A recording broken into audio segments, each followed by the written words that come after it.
live to the White House, where President Bush and former President Clinton are there together today. Mr. Bush is going to help unveil the White House portrait of his predecessor. Senator Hillary Rodham Clinton, the former First Lady, is there as well, plus guests. This event comes to us from the East Room. That's where the Clinton portrait will be hanging. Live coverage here on C-SPAN 2.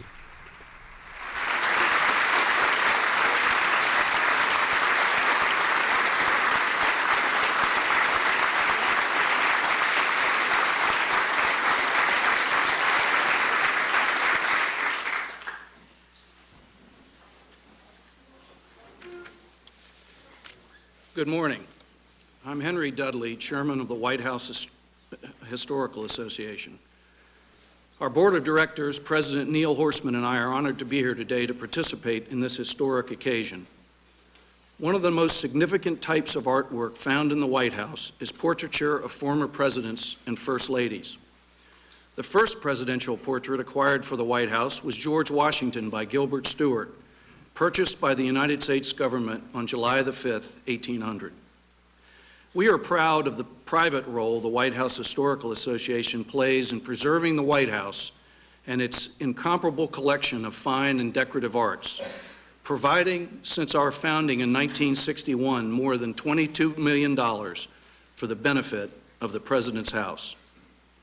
It has been the distinct privilege of the association to acquire through the years 15 President and First Lady portraits for the White House collection, starting with the portrait of Mrs. Eleanor Roosevelt during the Lyndon B. Johnson administration, and most recently, the portraits of President and Senator Clinton. Now, it is my honor to introduce the President of the United States, George W. Bush.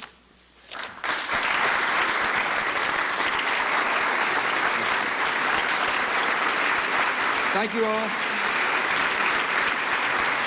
Welcome, Madame. Please be seated. Good morning. Thank you, Henry. Lauren, I appreciate you all coming. President Clinton and Senator Clinton, welcome home.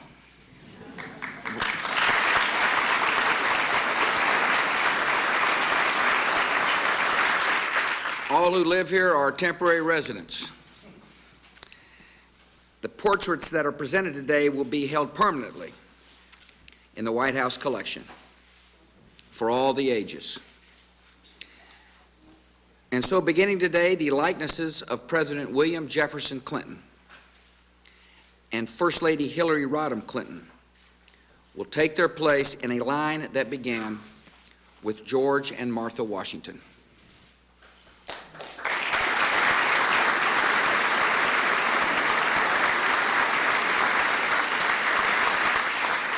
Laura and I are pleased to welcome members of the Clinton and Rodham families. Thank you all for coming. It's great to see Chelsea. The fact that you survived your teenage years in the White House speaks to the fact you had a great mom and dad.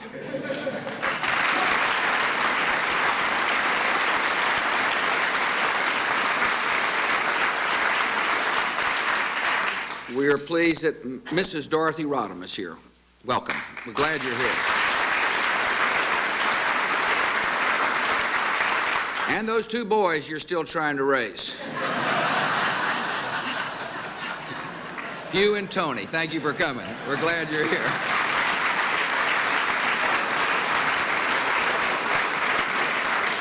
It's good to see so many who served our nation so ably in the Clinton administration. Thank you all for coming back. Thanks for your service to the country, and welcome back to the White House. We're really glad you're here, and I know the President is as well. As you might know, my father and I have decided to call each other by numbers. He's 41. I'm 43. It's a great honor. It's a great pleasure to honor number 42. We're glad you're here, 42. The years have done a lot to clarify the strengths of this man. As a candidate for any office, whether it be the state attorney general or the president, Bill Clinton showed incredible energy and great personal appeal. As chief executive, he showed a deep and far-ranging knowledge of public policy, a great compassion for people in need, and the forward-looking spirit that Americans like in a president. Bill Clinton could always see a better day ahead, and Americans knew he was working hard to bring that day closer. Over 8 years, it was clear that Bill Clinton loved the job of the presidency. He filled this House with energy and joy. He's a man of enthusiasm and warmth who could make a compelling case and effectively advance the causes that drew him to public service. People saw those gifts very early in Bill Clinton. He's remembered in Hope, Arkansas, and in other places along the way as an eager, good-hearted boy who seemed destined for big things. I was particularly struck by the story of a nun at St. John's School in Hot Springs who decided that Billy Clinton should get a C in deportment. That was a rare grade for the future Rhodes Scholar and president. So Bill's mother gave the nun a call to see what was wrong. The sister replied, "Oh, nothing much. But let me tell you, this boy knows the answer to every question, and he just leaps to his feet before anyone else can." She went on, I know he'll not tolerate this C, but it'll be good for him.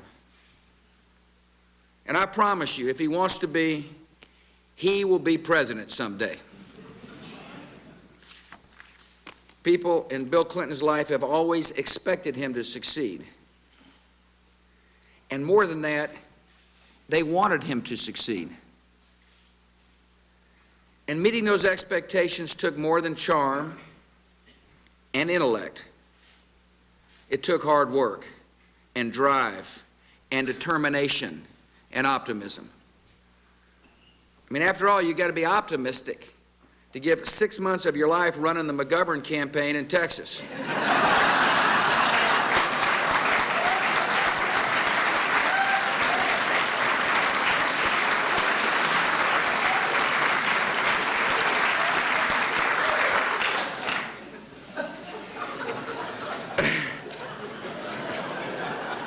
He won his first statewide office at age 30, sworn in as governor at 32. He's a 5-time governor of Arkansas, the first man from that state to become the president.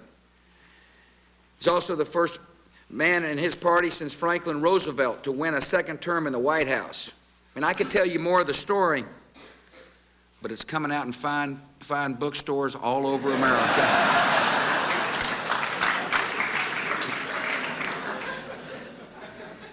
At every stage in the extraordinary rise of Bill Clinton, from the little ranch house on Scully Street to 1600 Pennsylvania Avenue, he and Roger had a wonderful, loving mother. And I am certain that Virginia Kelly would be filled with incredible pride this morning.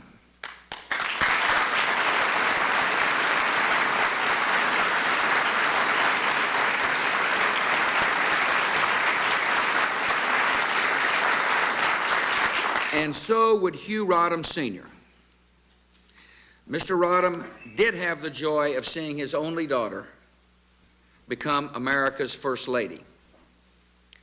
And I know he would not be surprised to see her as she is today, an elected United States Senator and a woman greatly admired in our country. From the earliest days of her youth in Park Ridge, Illinois, Hillary Rodham impressed her family and friends as a person of great ability and serious purpose. At Maine Township High School South, at Wellesley College, and at Yale Law School, classmates saw her not just as an achiever, but as a role model and as a leader. She inspires respect and loyalty from those who know her, and it was a good day in both their lives when they met at the library at Yale Law School. Hillary's commitment to public service continued when she left this house. Listen, New York politics is serious business. It's rough business. It takes an extraordinary person to campaign and win the United States Senate. She has proven herself more equal to the challenge. And she takes an interesting spot in American history today, for she is the only sitting senator whose portrait hangs in the White House.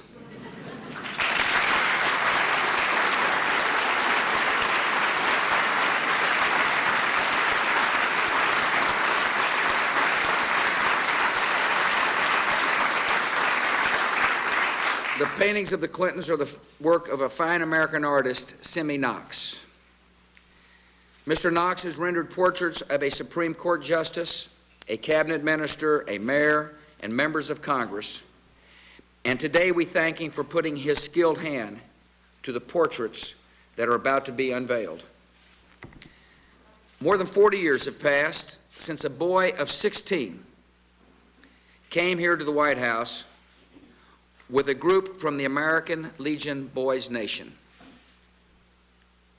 On that day in the summer of 1963, Bill Clinton of Arkansas looked into the face of John F. Kennedy and left the Rose Garden feeling very proud that he had shaken the hand of a president.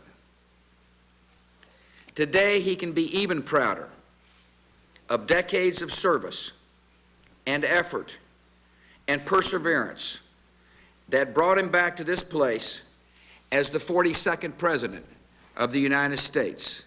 My congratulations to you both, and now will you join me on the stage for the presentation.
President Bush, Mrs. Bush,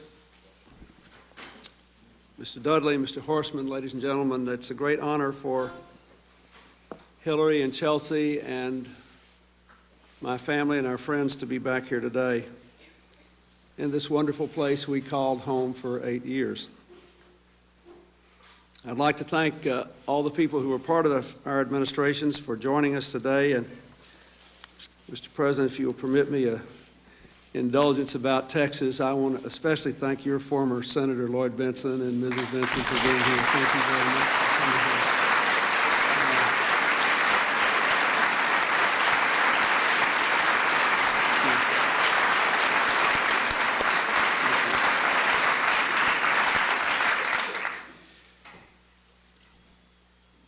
here. Mr. President, I had mixed feelings coming here today, and they were only confirmed by all those kind and generous things you said.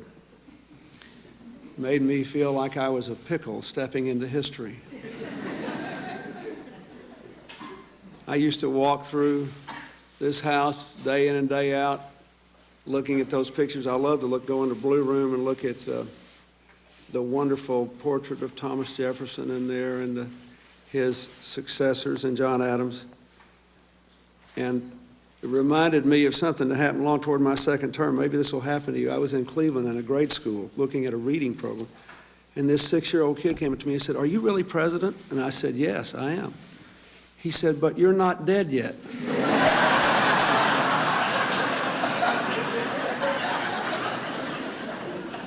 I realized that he thought the president was the people commemorated in this house, George Washington, Abraham Lincoln. He'd seen their pictures. He knew that presidents were people that used to